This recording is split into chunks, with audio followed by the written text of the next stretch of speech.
ये मदरसा 2011 आरंभ है। ये प्राय 80 पिला पढ़ुंट जो आम हाफिज मौलवी कारी पढ़ुंट कुरान पाठ हो हदीस पाठ हो ये वर्ष 2 वर्ष पर 2 वर्ष पर जो मैंने कुरान को हिफ्ज कर गोटे आम पकड़ी दू कहीं से पूरा मुकम्मल कुरान 30 पारा हिफ्ज कर से अनुसार आम बाहर मलिक आसती गाँ लोग बाहर गाँ लोग गोटे पकड़ी देवा सर्टिफिकेट देवा कि गोटे हाफिज हो गला 12-14 वर्ष प्राय 50-60 बढ़ले ये आमर मौलवी हाफिज आलिम होती से ये पढ़ी से मस्जिद पढ़ेबे पिला मदरसा पढ़ेबे उर्दू स्कूल पढ़ेबे ये आम ये पाठ करवा आमर ग्राम मदरसा अच्छी किंतु मदरसा मोरिया प्रति वर्ष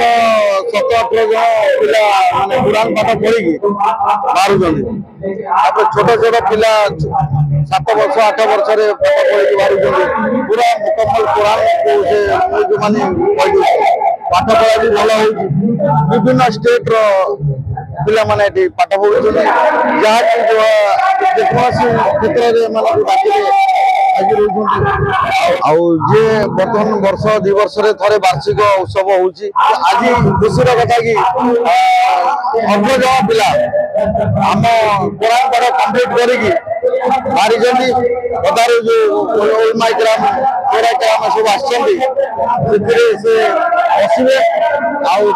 जो अच्छी से जिनस कहे ये पिलांर भविष्य ये पिलांकर सब आमर जो स्टाफ अच्छा आमर जो कही गले बर्तमान हसन इकबाल खान नूरी से भी बहुत एचओडी से भी माने बहुत किसी मदरसा कर सब जिनस आम ग्राम बहुत भल मदरसा अच्छी आम चाहूँ आगामी दिन में ये बहुत विराट आकार गोटे मदरसा हो हजार हजार पिला पाठ पढ़ी भारत आम ग्राम भी भल हम समस्त भल हम।